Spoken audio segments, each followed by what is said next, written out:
Salut les aventuriers! Aujourd'hui, on va parler de quelque chose que tout le monde sait, mais que peu applique. L'importance de nos appuis, nos pieds, pour piloter notre moto en tout terrain. Je vous donne 4 raisons d'utiliser vos repose-pieds pour devenir un meilleur pilote. Et en bonus à la fin, on se fait un petit tuto bricolage gratuit pour être sûr de jamais glisser quand on pilote notre moto avec les pieds.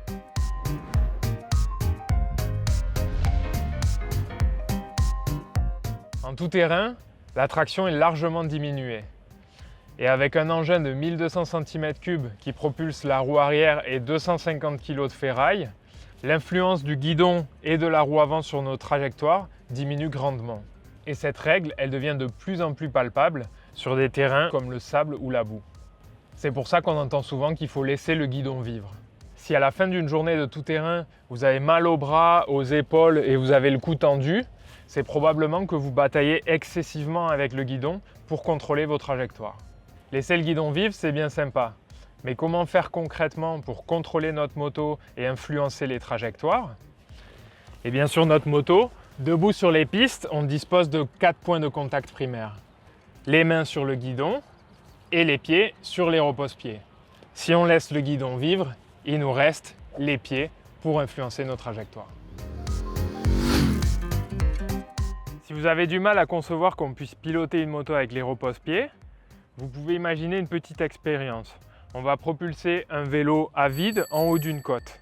Ce vélo, il va probablement avoir une trajectoire rectiligne jusqu'à arriver en bas de la côte, perdre son inertie et basculer d'un côté ou de l'autre. Maintenant, on va faire la même expérience, sauf qu'on va accrocher un rocher à la pédale gauche de notre vélo. On est tous d'accord pour dire que la trajectoire du vélo va inévitablement être déviée vers la gauche. Et bien sur la moto, c'est pareil.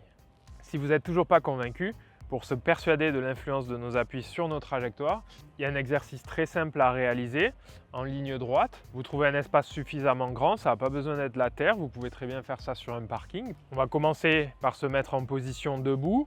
Donc pour rappel, les jambes tendues mais pas verrouillées, le bassin vers l'arrière, le bas du dos bien droit, les coudes relevés et une prise légère sur le guidon. Si vous voulez plus d'informations, vous pouvez checker la vidéo sur la posture en off-road qui s'affiche en haut à droite. Pour cet exercice, on se met en première, pas besoin d'aller vite, et on va décoller le pied du repose-pied, celui qu'on veut. Donc là, on constate que si je décolle mon pied gauche du repose-pied, la moto est déviée vers la droite, sans influence sur le guidon.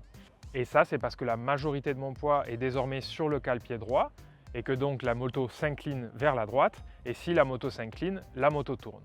C'est donc bien la preuve qu'on peut influencer nos trajectoires avec nos pieds. Une fois qu'on a fait cet exercice, on peut faire quelque chose de moins acrobatique et de plus réaliste. On va simplement réaliser un slalom. Donc pour le setup, il n'y a pas besoin de se compliquer la vie. Vous pouvez prendre des cailloux ou tracer des croix à distance de 2-3 mètres les unes des autres. Ce qui est important ici, c'est de travailler uniquement avec la pression exercée sur les repose-pieds. Si on regarde cet exercice de face, je vois que tout le travail est effectué avec les jambes. Mon buste est relaxé et maintenu dans un axe vertical et je compense l'inclinaison de ma moto simplement avec mes bras. Essayez de prendre du plaisir avec cet exercice, de vraiment vous relaxer et de sentir l'influence de vos appuis sur les trajectoires. Une autre technique que vous pouvez essayer ici, c'est d'abaisser votre talon gauche et votre talon droit en alternance. Le simple fait d'abaisser son talon, ça va permettre de créer une pression suffisante pour incliner la moto d'un côté et de l'autre. Parfois, c'est difficile de réaliser l'impact de nos mouvements sur la moto. On est équipé, on est en mouvement et il y a beaucoup de stimuli en même temps. Mais si vous vous mettez sur une marche pour étirer votre mollet par exemple, vous allez vous rendre compte que vous exercez une pression plus importante sur la marche avec le pied qui a le talon baissé. Sur la moto, c'est pareil. Pour aller un petit peu plus loin et être sûr qu'on n'a vraiment aucune influence sur le guidon, on va placer notre main gauche dans le dos. Cet exercice, il est sympa parce qu'il fait aussi travailler la posture. Il faut vraiment avoir une posture impeccable avec une prise légère sur le guidon. Si vous êtes trop lourd sur l'avant et que votre trajectoire est déviée vers la gauche, vous pouvez toujours reculer votre bassin, verrouiller le châssis entre vos jambes et contracter davantage votre bas du dos.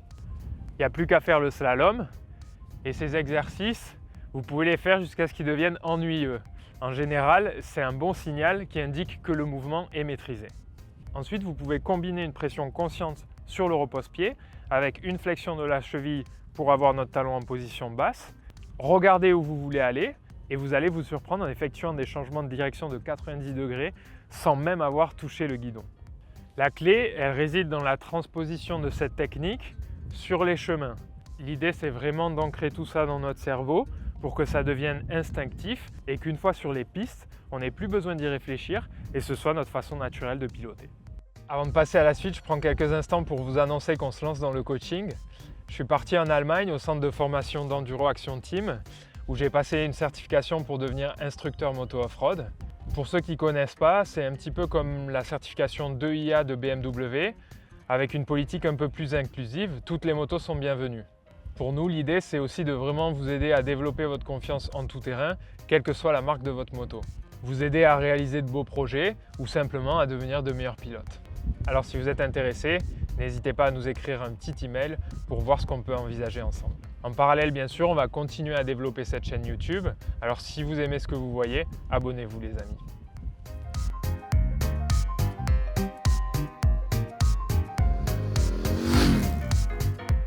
Sur le bitume, notre trajectoire elle s'ajuste en permanence. Simplement, on ne s'en rend pas compte. Vous percutez un nid de poule, un dos d'âne, et en une fraction de seconde, la roue avant s'est déviée et s'est redressée. Le pilote n'a pas eu besoin d'intervenir pour rectifier l'équilibre, simplement la géométrie de la moto combinée à l'élan qui ont fait tout le travail. En tout terrain, c'est un petit peu différent. La traction diminue, il y a plus d'obstacles et la roue avant a tendance à glisser et le guidon à partir de gauche à droite. La moto finit par s'incliner dans des endroits où on aurait préféré qu'elle reste droite. Mais avec suffisamment d'élan et de bons réflexes, on peut rectifier l'équilibre de notre moto à l'aide, encore une fois, de nos repose-pieds. C'est l'amplitude des mouvements qui rend l'exercice inconfortable. Lorsqu'on n'a pas l'habitude, la moindre sensation sur le guidon peut nous entraîner à réagir, soit en coupant les gaz, en freinant ou bien en bloquant le guidon. Et il y a de grandes chances de finir au sol, parce qu'en faisant ça, on finit par perturber le châssis et les suspensions et on accentue un mouvement qui déjà ne nous plaisait pas beaucoup. Et ça, on s'en rend vite compte quand on roule dans le sable ou dans la boue. Si on parvient à rester debout, c'est donc en combinant de bons appuis et une position du corps adéquate pour rectifier l'inclinaison de notre moto. Si mon guidon se verrouille à gauche, je décale mon bassin à droite et j'effectue une pression sur mon repose-pied droit. Si mon guidon se verrouille à droite, je décale mon bassin à gauche et j'effectue une pression sur mon repose-pied gauche. C'est une danse constante et tout va très vite. C'est un va-et-vient entre nos récepteurs sensoriels, notre cerveau et notre jonction neuromusculaire. Pour le sable et la boue, il n'y a pas vraiment de secret, il faut s'y frotter. Mais disons que si vous avez déjà l'habitude d'influencer vos trajectoires avec vos repose-pieds sur des terrains plus cléments, 30% du travail sera déjà fait. Les 70% restants, grosso modo, ce sera la gestion du stress et une position du corps adéquate. On enchaîne avec la troisième raison d'utiliser ces repose-pieds, faire contrepoids. Dans le dernier Tips Maxi Trail, on a parlé des demi-tours serrés. Je ne vais pas expliquer la technique en détail à nouveau et si vous êtes intéressé, vous pouvez cliquer sur cette vidéo. Brièvement, quand on réalise des manœuvres serrées en tout terrain, on va lentement et la force principale de gravité se fait de plus en plus palpable. On doit incliner la moto pour tourner et le seul moyen de ne pas succomber à cette force, c'est de compenser l'inclinaison de la moto avec le poids du pilote. La clé pour réaliser un bon contrepoids, c'est de charger correctement son repose-pied. Il n'y a pas vraiment de règles et chaque situation est différente. Mais pour faire un contrepoids efficace, il faut généralement garder son talon en position basse. Ça va permettre d'accentuer l'équilibre du pilote. Et il faut aussi garder la jambe relativement tendue. Vous pouvez plier le genou et prendre appui sur le réservoir, mais la majorité du poids doit être focalisé sur le repose-pied. Et ça va permettre d'abaisser le centre de gravité du combo poids-pilote et d'optimiser la traction dans une situation où seul le flanc du pneu est en contact avec le sol. Au passage, dans le demi-tour serré, il n'y a pas que pour faire contrepoids qu'on va utiliser le repose-pied. Pour initier le demi-tour, on va effectuer une pression sur le repose-pied intérieur et ce n'est qu'une fois que la moto est inclinée qu'on va transférer notre poids sur le repose-pied extérieur. Une petite note ici, je fais vraiment la distinction entre effectuer une pression sur le repose-pied et appliquer du poids. Pour initier un changement de direction, on applique une pression sur le repose-pied. Pour compenser un contrepoids, on charge le repose-pied. Et cette nuance, elle est importante pour ce qui suit. Et oui, pour maximiser notre traction. Parce que dans certaines situations, il va falloir verrouiller le châssis dans une position pour optimiser notre traction. C'est le cas par exemple dans les plans inclinés. Si j'attaque un plan incliné avec ma moto verticale, je risque de glisser parce que mon point de contact entre le sol et le pneu va être focalisé sur le flanc du pneu. Donc je mise tout sur 20% de ma surface de bande roulante.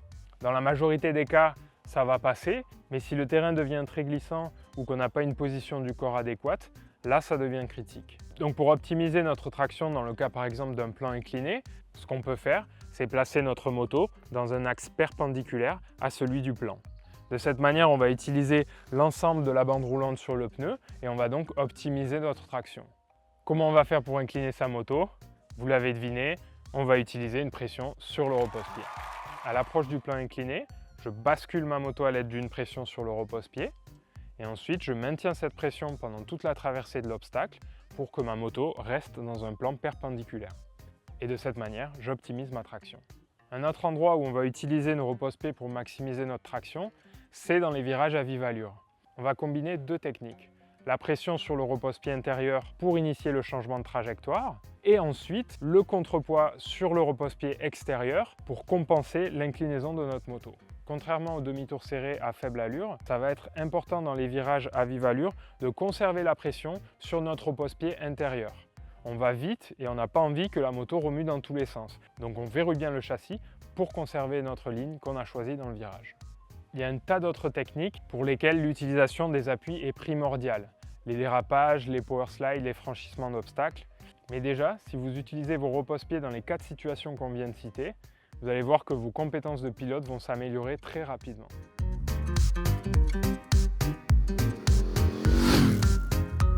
En sortie d'usine, les repose-pieds sont majoritairement pensés pour le confort, mais ils sont un peu justes quand on sort en off-road sur les chemins. Alors vous avez simplement besoin d'une disqueuse, d'une lime et d'un petit peu de temps sur votre agenda du dimanche. L'idée c'est d'aiguiser les dents une à une pour qu'elles nous procurent un meilleur grip sur les bottes de moto off-road.